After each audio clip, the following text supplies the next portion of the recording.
This channel does not promote any violent, harmful, or illegal activities. All content provided by this channel is meant for an educational purpose only. আজ তিলোত্তমার ধর্ষণ এবং খুনের বিচার চেয়ে বিজেপির ধর্নার দ্বিতীয় দিন ধর্মতলায় মঞ্চ বেঁধে চলছে ধর্না প্রদর্শনের কাজ। আজ ডোরিনা ক্রসিং এ থাকার কথা রয়েছে শুভেন্দু অধিকারীর। পাশাপাশি এই ধর্না একদিকে যেমন চলছে, পাশাপাশি পথে নামার কথা বিজেপির মহিলা মোর্চারও। করুণাময়ী থেকে মিছিল করবে বিজেপির মহিলা মোর্চা। মাস্কট স্পিন কন্ট্রোল ল্যাবের পরীক্ষায় এটি প্রমাণিত। কেয়াসেট আলোপেক্স পেন্টা অ্যাক্টিভ নতুন চুল গজাতে সাহায্য করে, চুল পড়া বন্ধ করে। Keya Seth alopex penta active 10 hair fall প্রবলেমের একমাত্র সলিউশন। রাজ্য মহিলা কমিশন ঘেরাওয়ের ডাক দিয়েছে মহিলা মোর্চা।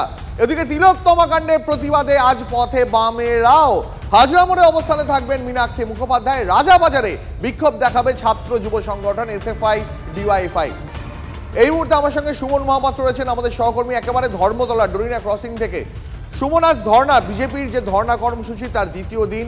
আজ গোটা দিন কার্যত বিরোধীদের রাজনৈতিক কর্মসূচিতে ঠাসা রয়েছে তিলোত্তমার খুন এবং ধর্ষণের প্রতিবাদে বিচার চেয়ে।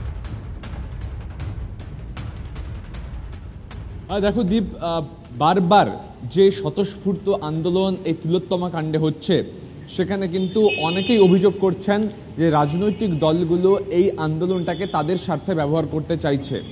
আজকে শনিবার, আজকে বলা চলে প্রত্যেকটি রাজনৈতিক দল, সেটা বাম হোক, তৃণমূল হোক, বিজেপি, তারা কিন্তু তাদের কর্মসূচি রেখেছে এই তিলোত্তমা কাণ্ডকে সামনে রেখে। সেখানে তোমাকে বলে রাখি যে আদালতে রীতিমতো অনুমতি নিয়ে একটা টান নাটকের পর বিজেপি ডোরিনা ক্রসিংয়ে তারা কিন্তু ধর্ণা অবস্থানে বসে রয়েছে গতকাল থেকে। সেখানে কিছুক্ষণ পরেই শুভেন্দু অধিকারী এসে যোগদান করবেন এবং শুভেন্দু অধিকারী বক্তব্য রাখবেন, তিলোত্তমা কাণ্ডে সরকারের উপর চাপ বৃদ্ধি করবেন। অন্যদিকে বামেদের যে কর্মসূচি রয়েছে সেটা রয়েছে হাজরা মোড়ে এবং রাজাবাজারে। হাজরায় কে থাকবেন? মীনাক্ষী মুখোপাধ্যায়, মুখ্যমন্ত্রীর বাড়ির অদূরে। অন্যদিকে রাজাবাজারে কিন্তু সেখানে অবস্থান বিক্ষোভ চলবে ছাত্র যুবদের মাধ্যমে। তবে তৃণমূলও কিন্তু পিছিয়ে নেই। আজকে মমতা বন্দ্যোপাধ্যায়ের নির্দেশে তৃণমূলও রাস্তায় নামছে। প্রত্যেকটি কলেজ গেটে দুপুর 1টা থেকে ধর্ণা অবস্থানে বসবে তৃণমূল।